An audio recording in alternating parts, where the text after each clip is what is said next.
ఆమేన్. అందరికీ యేసుక్రీస్తు ప్రభుల వారి నామమున వందనములండి.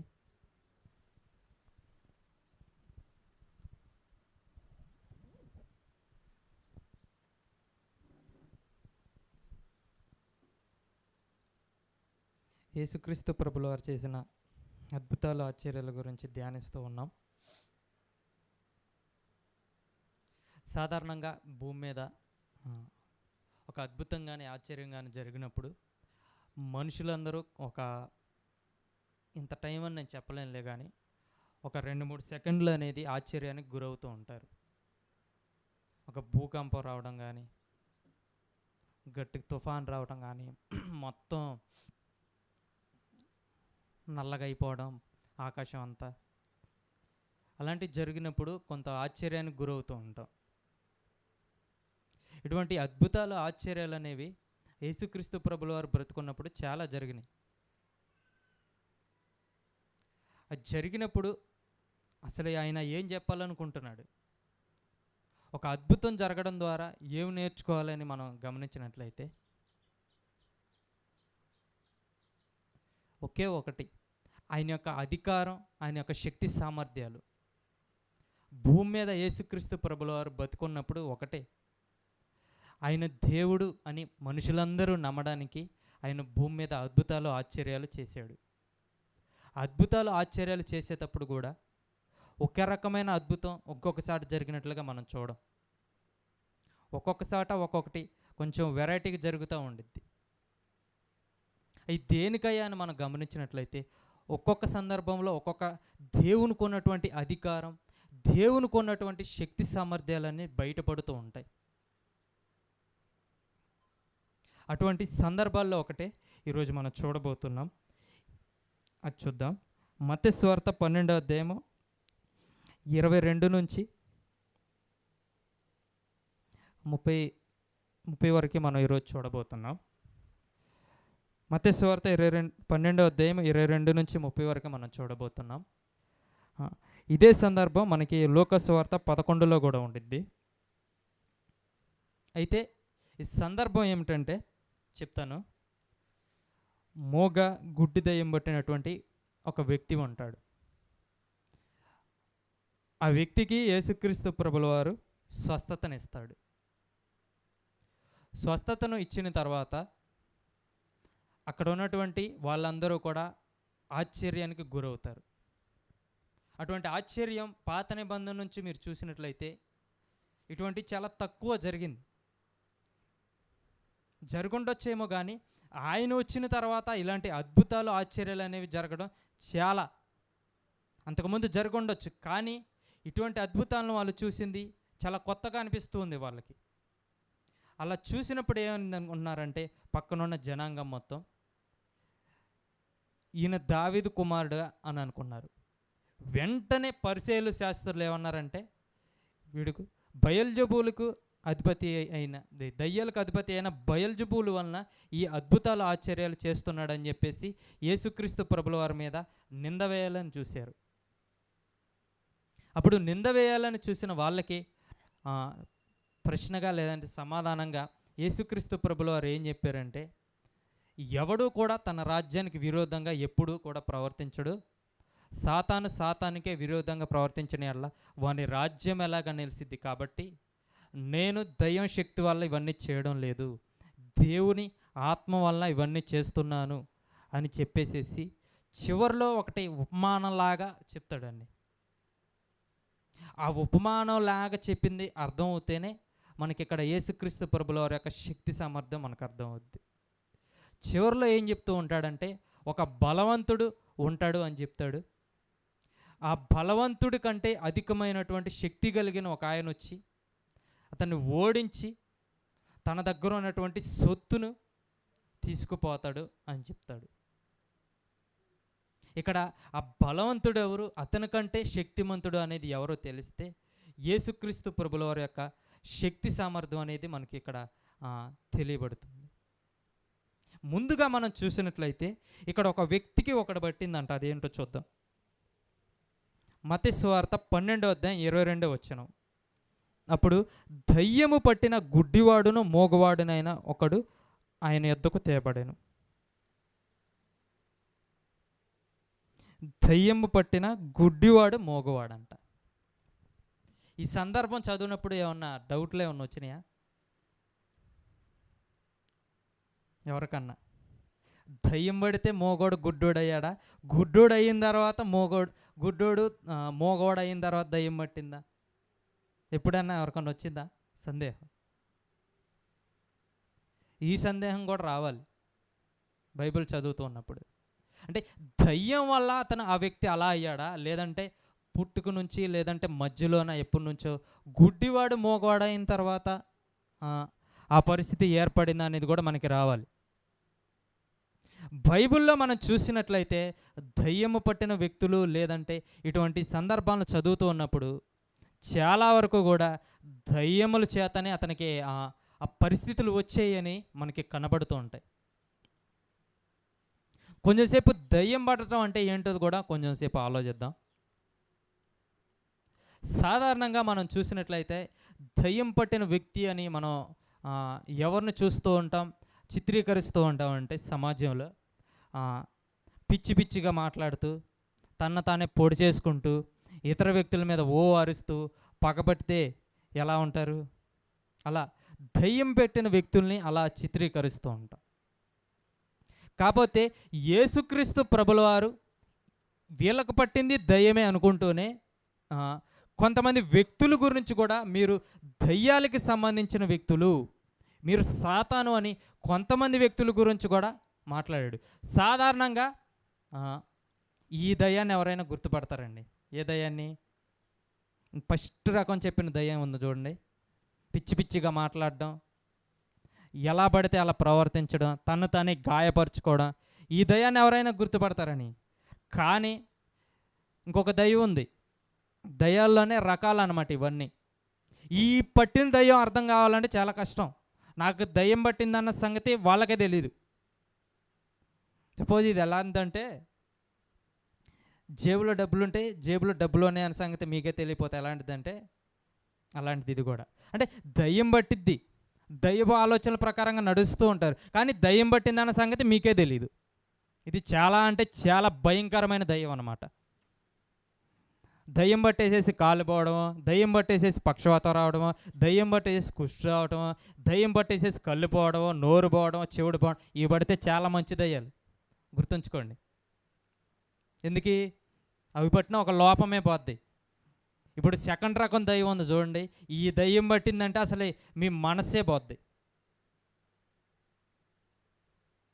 మీ మనసు పోయిందంటే ఇక దేవుడికి దూరం అయిపోయినట్టే.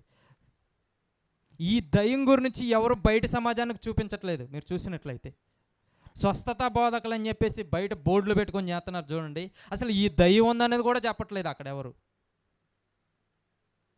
ఎంతవరకు మీకు దయ్యం పట్టింది, వాళ్ళ మీద కోరికలు ఉన్నాయని అటువంటి ఆ దయ్యాలనే లోకానికి సమాజానికి పరిచయం చేస్తున్నారులే కానీ అసలు దయ్యం అంటే ఇది అనేది మాత్రం వాళ్ళు చెప్పడం లేదు.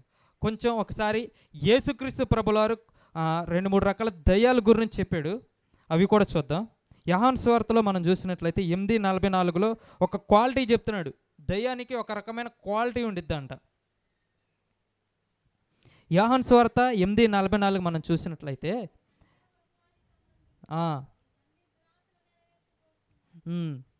ఆది నుండి వాడు నరహంతకుడై ఉండి సత్యమందు నిలిచినవాడు కాదు, వాని అందు సత్యమే లేదు. వాడు అబద్ధం ఆడునప్పుడు తన స్వభావం అనుసరించి మాట్లాడును, వాడు అబద్ధికుడును అబద్ధమునకు జనకుడునై ఉన్నాడు. అబద్ధాలు ఆడడం అంట దయ్యం పట్టడం అంటే. ఎంతమంది అబద్ధాలు ఆడుతున్నారు అనేది మనం గమనించుకోవాల్సిన విషయం. ఇది మనం ఆడినా, ఇంటికాడోళ్ళు అబద్ధాలు ఆడినా, చిన్నపిల్లల అబద్ధాలు ఆడినా, చిన్నపిల్లలు కూడా దయ్యం పట్టిందని అర్థం చేసుకోండి. మీరు చాలా అబద్ధాలు చెప్తారు చిన్నపిల్లలు, మీరు గమనించారో లేదు? నేను గమనించాను. చిన్నపిల్లలు దేవుడితో సమానం, దేవుడు అంత అధికారం వాళ్ళకి ఇమ్మాకండి. వాళ్ళకి ఏమీ తెలియదు. నేనేం చెప్పాలంటే ఏమీ తెలియని కాన్స్టెంట్ స్థితిలో ఉంటారు వాళ్ళు. వాళ్ళని ఎప్పుడు దేవుడితో పోల్చినా మీరు పోల్చని ఇమ్మాకండి ఇంటికాడ వాళ్ళని. ఎందుకు? అబద్ధాల్లో చాలా చాలా అంటే చాలా ఇంటెలిజెంట్గా ఉంటున్నారు వాళ్ళు, తప్పు పనులు చేసి తప్పించుకోవడానికి. కాబట్టి అబద్ధాలు ఆడేటటువంటి వాళ్ళు అపవాది సంబంధాలు అంట. దయ్యానికి సంబంధించినటువంటి వాళ్ళంట. వాళ్ళు చిన్నోళ్ళైనా, యవ్వనస్తులైనా, పెద్దవాళ్ళైనటువంటి ముసలి వాళ్ళైనా, ఎవరైనా సరే అబద్ధాలు ఆడుతున్నారంటే వాళ్ళలోకి అపవాది దూరిందని మనం అర్థం చేసుకోవాలి. ఇది లోకస్తుల్లో ఉన్న సంగతి నేను చెప్పేది. అయితే ఇంకొంత మనం డీప్గా వెళ్ళి ఆలోచించినట్లయితే చాలామంది ఏమనుకుంటున్నారు, మనందరం దేవుని బిడ్డలం కదా, దేవుని సన్నిధికి వచ్చాం, మనకెందుకు దయ్యం పట్టిద్దిలే అనుకుంటారు మీరు అందరూ. అసలు టార్గెట్ మొత్తం మనమే, మీకు తెలుసో తెలీదు. లోకంలో ఉన్న వాళ్ళందరూ వాడి జేబులోనే ఉన్నారు కాబట్టి వాళ్ళని అసలు పట్టించుకోడు. ఎందుకు? వాడంతా వాడి సైన్యమే, ఇంకా వాళ్ళ గురించి ఎందుకు ఆలోచిస్తారు? ఇది ఎలాంటిదంటే, 2 రాజకీయ పార్టీలు ఏమైనా తీసుకుంటే వాడి పార్టీలో ఉన్నవాడిని ఎవడు పట్టించుకోడు. పక్క పార్టీలో ఉన్నవాడిని ఎలాగ మన దాంట్లోకి రావుకోవాలా, ఎలాగ మన దాంట్లో కలుపుకోవాలా అని చెప్పేసి ఆలోచనతో ఉంటారు చూడండి. అలాంటిదన్నమాట ఇది కూడా. వాళ్ళందరూ ఆల్రెడీ లోకంలో ఉన్న వాళ్ళందరూ వాడి పుట్టలోనే ఉన్నారు కాబట్టి వాళ్ళని అసలు పట్టించుకోడు. వాడికి కావాల్సింది ఎవరంటే మనమే. వాడి టార్గెట్ మొత్తం ఇప్పుడు మన మీదే ఉండిద్ది. మీరు గమనించినట్లయితే యేసుక్రీస్తు శిష్యులుగా పిలువబడిన వాళ్ళందరూ ఉన్నారు కదా, వాళ్ళల్లో కూడా కొంతమందికి పట్టింది దయ్యం. అంటే యేసుక్రీస్తు ప్రభుల వారు పక్కన తిరుగుతున్నా కూడా దయ్యం పట్టిందంటే మనకు కూడా పట్టిద్దని అర్థం చేసుకోండి.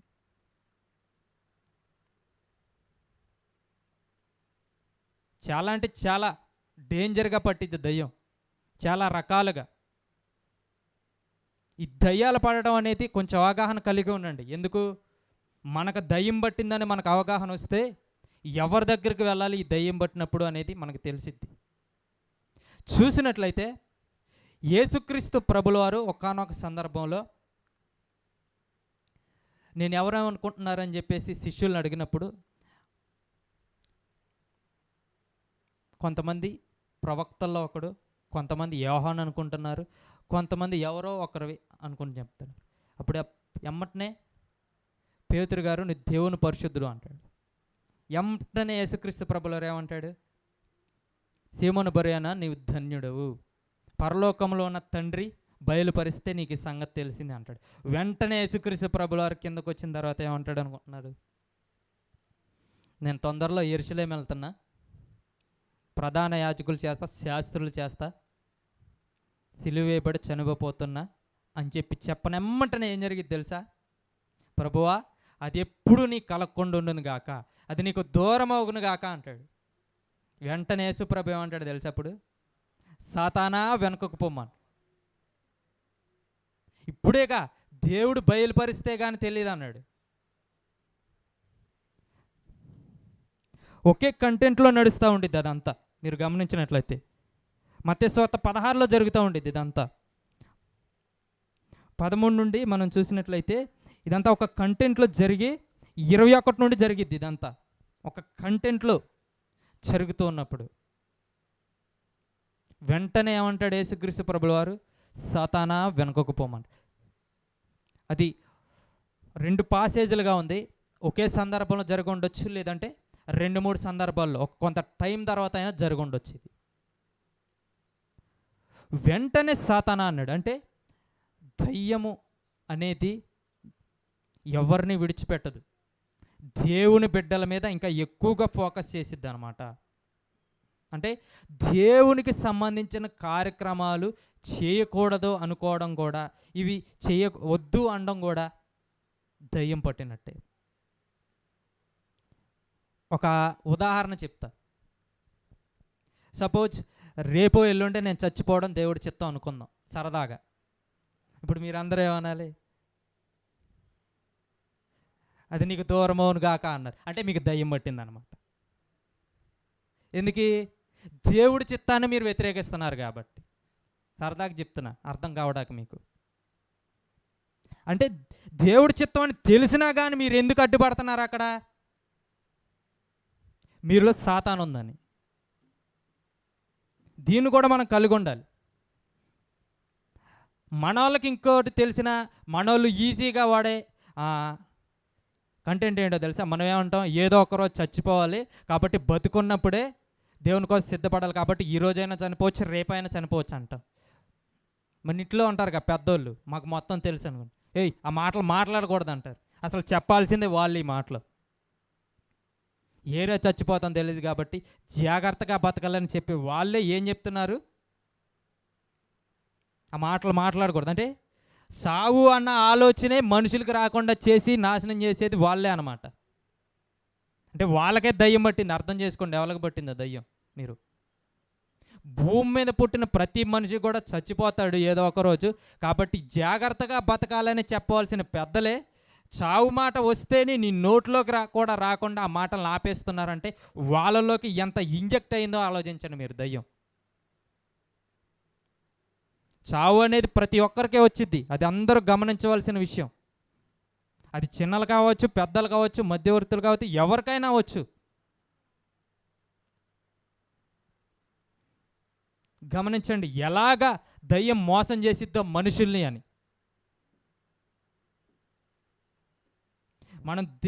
మనం చనిపోవడం దేవునికి ఇష్టమైతే నీ చిత్తం ప్రభువా నీ ఇష్టానుసారంగా జరిగి అనే విధంగా మనం ఉండాలే. కానీ దేవుడి చిత్తానికి అడ్డుపడుతున్నామంటే మనకు దయ్యం పట్టిందని అర్థం.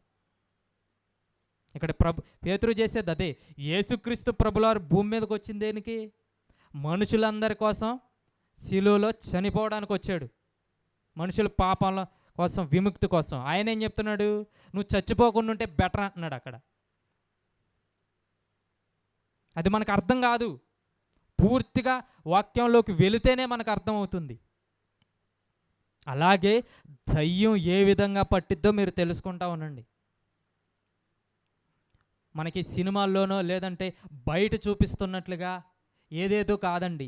అసలైన దయ్యాలు ఇవి తెలుసుకుంటే మంచిది మనకి. ఈ దయ్యాలు పడితే ఒక్కళ్ళు కూడా ఈ దయ్యాన్ని వదిలించుకుందామని ఎవరు వెళ్తలేదు. తెలుసో తెలీదో మీకు? ఈ దయ్యాలు ఎక్కువ పట్టినాయి మనుషులందరికీ. అసలు ఈ దయ్యాలను వదిలించుకుందామని ఎవరన్నా వెళ్తారా అని చూస్తే ఒక్కరు కూడా కనపడతలా. ఎందుకు? వాళ్ళకి దయ్యం పట్టిందన్న సంగతే వాళ్ళకి తెలియదు. ఇప్పుడు నీకు ఏదన్నా రోగం వస్తేనే కదా నువ్వు డాక్టర్ దగ్గరికి వెళ్ళేది. అసలు ఎలా మాయ చేసిందంటే నీకు ఈ రోగం ఉందన్న సంగతే నీకు తెలియదు అన్నట్లుగా మాయ చేసి జనాన్నంతటిని దయ్యం లోకంలో ముంచేసిందనమాట. చాలా అంటే చాలా డేంజర్లో ఉన్నట్టే అందరూ. ముందు నాకు ఈ దయ్యం పట్టిందని తెలిస్తే దీనికి ఎవరు వదిలించగలరు అనేది మనకు తెలిసిద్ది. ఇప్పుడు ఈ దయ్యం దగ్గరకు వద్దాం. మోగ గుడ్డివాడు అనమాట. కొన్నిసార్లు యేసుక్రీస్తు ప్రభుల వారు ఉపమానాలు చెప్తాడు. అవి అందరికీ అర్థం కావు. తెలుసో తెలీదో మీకు? అందరికీ కాదు, ఎవరికి అర్థం కాల. నిజం చెప్పాలంటే శిష్యులకు కూడా అర్థం కాల. తెలుసా ఏమన్నారు యేసుక్రీస్తు ప్రభుల వారి దగ్గరకు వచ్చి? ప్రభువా నీవు చెప్పిన ఉపమానాలు మాకు అర్థం కాలేదు, దయచేసి మాకు చెప్పు అని కూర్చొని బ్రతులాడుకుంటే చెప్పాడు. అప్పుడు యేసుక్రీస్తు ప్రభుల వారు ఏం చెప్పాడు అనుకుంటున్నారు? ఇవి అందరికి అర్థం కాదు బాబు, ఎందుకంటే వాళ్ళకి చెవులు పనిచేయట్లా, వాళ్ళకి కళ్ళు పనిచేయట్లా. ఎందుకు? అవన్నీ వాయి మూసుకుపోయినాయి అని చెప్తాడు. తెలిసి సంగతి మీకు? మత్తయి సువార్త 13లోనే జరిగిద్ది, 12లో ఉన్నాం. పేజీ తిప్పితే మనకు అర్థమైద్ది. ఉపమానం చెప్తాడు అక్కడ. ఇప్పుడు పట్టిన దయ్యం ఏంటిది? మోగ గుడ్డిది. వచ్చేయలేక మనకి అంటే దేవుని మాటలు మనకి వినపడతలేదు, దేవుని మాటలు మనకు కనబడతలేదంటే మీరు ఇంకా పాయింట్ క్యాచ్ చేసేయాలి. అక్కడున్న జనాంగలాగే మనం కూడా ఉన్నాం. ఎలా? వినపడకుండా, కనబడకుండా. కొంతమందిని ఈరోజు వాక్యం ఏం చెప్పారని అడిగితే వాళ్ళకి ఏమీ అర్థం కాదు, ఏమి తెలియదు వాళ్ళకి. ఎవరైనా అవ్వచ్చు. అంటే వాళ్ళలోకి దయ్యం దూరిపోయింది ఆల్రెడీ. నువ్వు ఏం విన్నా, ఏం చదువుతున్నా, ఏం చూస్తున్నా మీకేం తెలీదు. అప్పుడు మీకేం తెలియాలంటే మాకు దయ్యం పట్టిందని అర్థం కావాలి. దేనికి? మీకేం వినపడతలేదుగా. మరి వినపడతలేదు, కనపడతలేదని ఒక వ్యక్తిని ఇక్కడికి తీసుకొచ్చారు. అది మనకి ఫిజికల్గా చూపిస్తున్నాడు అక్కడ. ఆత్మీయంగా మనం ఇలా అర్థం చేసుకోవాలి. అక్కడ ఆ వ్యక్తికి ఎలాగా కళ్ళు చెవులు కనపడకుండా మూగవాడుగా ఉన్నాడు, అదే విధంగా మనకు కూడా ఒక్కొక్కసారి కళ్ళు కనపడవు. దేవుని వాక్యం మనకు సరిగ్గా కనపడదు, దేవుని వాక్యం మనకు సరిగా వినపడదు. అప్పుడు మనకు అర్థం కావాలి, వారి వలె నాకు కూడా, నా ఆత్మకు కూడా దయ్యం పట్టింది అని దేవుని దగ్గరికి రావాలి. భూమి మీద మనుషులందరూ ఎవరికి ఎక్కువ భయపడతారు తెలుసా? ఒక ర్యాంక్ వేసుకోండి.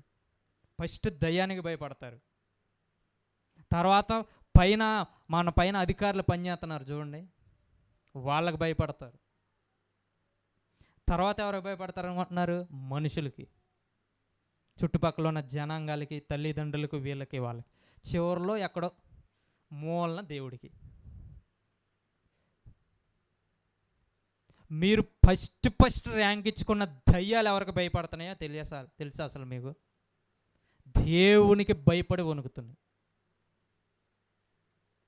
మీకు పట్టిన దయ్యాలు దేవునికి భయపడి వణుకుతున్నాయి, మనకు పట్టిన దయ్యాలు దేవునికి భయపడి వణుకుతుంటే మనం మాత్రం ఆ దయ్యాలకు భయపడుతున్నాం. చాలా అంటే చాలా ప్రమాదకర పరిస్థితుల్లో ఉన్నాం. ఇప్పటికీ ఇంకా దేవుడికి భయపడుతున్నారా, దయ్యానికి భయపడుతున్నారా? నా అంచనా అయితే ఇంకా దయ్యానికే భయపడుతున్నారని. ఎందుకంటే నేను విశ్వాసంలో డీప్కి వెళ్ళి విశ్వాసంలో చూస్తూ ఉన్నాను కాబట్టి. దేవునికి భయపడితే తప్పు చెయ్యం, దయ్యానికి భయపడితే తప్పు చేసేస్తాం. ఇదే ఆన్సర్. అంటే తప్పులు చేస్తున్నామంటే దేవుడికి భయపడతలేదు అని. అంటే మనకి పట్టింది కూడా ఒక దయ్యమే, మనకి కూడా దయ్యాలు పడతాయి. అవి కంటికి కనపడవు, మోగగా మనకు చెవికి వినపడదు, చెవులు మూసుకుపోయేటట్లుగా దయ్యం మనకి మనోనేత్రాలను మూసింది. దేవుని వాక్యం అర్థం కావాలి మనకి దయ్యం పట్టిందని. ఆ వ్యక్తికి ఏ విధంగా పట్టిందో మనల్ని సాతాను వాడి కబంధ హస్తాలతో బంధించేసి ఉంచాడు. ఇప్పుడు ఇక ఒక గుడ్డివాడికి ఎలాగా ఈ లోకం కనపడదో అదేవిధంగా బైబిల్ కనపడదు చాలామందికి. అదేవిధంగా యేసుక్రీస్తు ప్రభువారి గొప్పతనం ఎవరికి అర్థం కాదు. అదేవిధంగా లోకంలో మాత్రమే కాకుండా సంఘంలో ఉన్న మనకు కూడా యేసుక్రీస్తు ప్రభువారు అర్థం కాకుండా వాడి హస్తాలతో బంధించి ఉంచాడు. వాడుకున్నటువంటి సైన్యముతో మనలందరినీ మూసేసి ఉంచాడు. ఎవరంటే అపవాది ఒక బలవంతుడు. ఆ బలవంతుడి కంటే ఇంకొక శక్తివంతుడు వస్తేనే మనకు విడుదల కలిగిద్ది. లూకాసు వార్త 11 ఒకసారి చూద్దాం. లూకాసు వార్త 11:21. లూకాసు వార్త 11:21.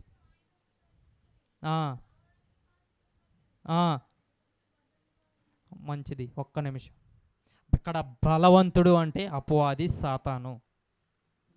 ఏమన్నాడు? తన ఆభరణము కాచుకొనినప్పుడు అతని సొత్తు భద్రముగా ఉండును. అతని సొత్తు మనమే. అపవాది సొత్తు ఎవరు అనుకుంటున్నారు? మనుషులకి ఏం పట్టిందంటే దయ్యం పట్టింది. ఇప్పుడు అపవాది బలవంతుడి చేతిలో మనుషులు ఉన్నారు. ఇప్పుడు ఏం జరగాలో చూడండి కింద. అయితే అతని కంటే బలవంతుడైన ఒకడు అతని పైబడి జయించినప్పుడు అతడు నమ్ముకొన్న ఆయుధములన్నిటినీ లాగుకొని అతని ఆస్తిని పంచిపెట్టును. అతని కంటే బలవంతుడే ప్రభు అయిన యేసుక్రీస్తు వారు. ఆ సాతాను నుంచి విడిపించడానికి, సాతాను నుంచి అతన్ని జయించి బయటికి తీసుకురావడానికి ఆయన వచ్చాడు. ఆయనకున్నటువంటి శక్తి సామర్థ్యాల్లో ఒకటి ఏంటంటే దయ్యము పైన అధికారం కలిగిన వాడు. దయ్యము చేత ఎవరైతే పీడించబడుతున్నారో వాళ్ళందరినీ విడిపించగలిగిన సమర్థుడు. ఈ చిన్న లాజిక్ అర్థమవుతేనే అతను దేవుడు చెప్పాలనుకుంటుంది మనకు అక్కడ అర్థమవుద్ది. అక్కడేదో రాయించేసేసి మనకేదో చెప్పాలనుకోవటం లేదు దేవుడు. ఆ వ్యక్తికి మోగదయ్యం గుడ్డి దయ్యం ఏ విధంగా పట్టిందో అదే విధంగా మనకు కూడా మోగవారిగా ఉండే విధంగా మాట్లాడలే. మనం కూడా కొన్నిసార్లు దేవుడు మాట్లాడు అడ్డమైన చెత్త అంతా మాట్లాడుతూ ఉంటాం. మనం కూడా మూగవారం అలాంటప్పుడు. మనకు కూడా మూగ దయ్యం పట్టిందని అర్థం చేసుకోండి. మనకు కూడా కొన్నిసార్లు వినపడదు దేవుని వాక్యం, ఎంత చెప్తున్నా మనం బుర్రలోకి వెళ్తలా. అంటే అర్థం ఏంటంటే మనకు కూడా చెవిటి దయ్యం పట్టిందని అర్థం చేసుకోండి. ఈ మూగ దయ్యాలు, చెవిటి దయ్యాలు, హృదయం అనే ఉంది కదా దానికి పట్టిన దయ్యాలు, వీటన్నిటిని విడిపించాలంటే ఈ బలవంతుడిగా చెప్పబడుతున్న అపవాది కంటే కూడా శక్తివంతుడైనటువంటి యేసుక్రీస్తు ప్రభుల వారు వచ్చి దాని కబంధ హస్తాల్లో నుంచి మనల్ని విడిపించి తన సొత్తుగా చేసుకున్నాడు. అంటే దయ్యముల మీద కంటే కూడా అధికారం కలిగిన వాడు యేసుక్రీస్తు ప్రభుల వారు. దయ్యము కంటే కూడా శక్తివంతుడు. మనం భయపడవలసింది దేవునికి, కానీ దయ్యాలకు భయపడుతూ ఉన్నాం. చూడండి, దయ్యాలు ఏ విధంగా మనకు పడుతున్నాయో కూడా మనకు అర్థం కావాలి. ఈ రోగం వదలాలంటే, మనకు పట్టిన దయ్యాలు వదలాలంటే ఒకే మార్గం. వాళ్ళు ఏ విధంగా దయ్యం పట్టిన వ్యక్తిని యేసుక్రీస్తు ప్రభుల వారి దగ్గరికి తీసుకొచ్చారో అదే విధంగా మనకి కూడా మనకు పట్టిన దయ్యాలు, మన కుటుంబాలకు పట్టిన దయ్యాలు, మన ఫ్రెండ్స్కి పట్టిన దయ్యాలను వదిలించుకోవాలంటే యేసుక్రీస్తు ప్రభుల వారి దగ్గరికి రావాలి. ఎందుకు? ఆయన దయ్యము కంటే కూడా శక్తిమంతుడు, దయ్యముల పైన అధికారం కలిగిన వాడు. ఈ సందర్భం ద్వారా తెలియజేయాల్సింది ఇదే, తెలుసుకోవాల్సింది. యేసుక్రీస్తు ప్రభుల వారు మనకు పట్టిన దయ్యాలను కూడా వదిలించగలిగిన సమర్థుడు. కాబట్టి మనం కూడా ఆ వ్యక్తి వలె మనకు పట్టిన దయ్యాలను వదిలించుకుందాం. ప్రార్థన చేసుకుందాం. కృప కలిగిన దేవుడా, అద్వితీయ సత్య దేవుడు అయిన తండ్రి, నాయన బైబిల్లో ఆ వ్యక్తికి ఏ విధంగా నాయన మూగ గుడ్డి దయ్యం పట్టిందో అదేవిధంగా మాకు కూడా నాయన చాలాసార్లు ఇప్పటికీ కూడా మీ గురించి మాట్లాడలేనటువంటి దయ్యం నాయన, మీ మాటలు వినలేనటువంటి, మీ మాటలు చూడలేనటువంటి దయ్యాలు పడుతూ ఉన్నాయి, పడుతూనే ఉన్నాయి తండ్రి. మాకు పట్టిన దయ్యాలను కూడా వదిలించండి తండ్రి. దయ్యాలు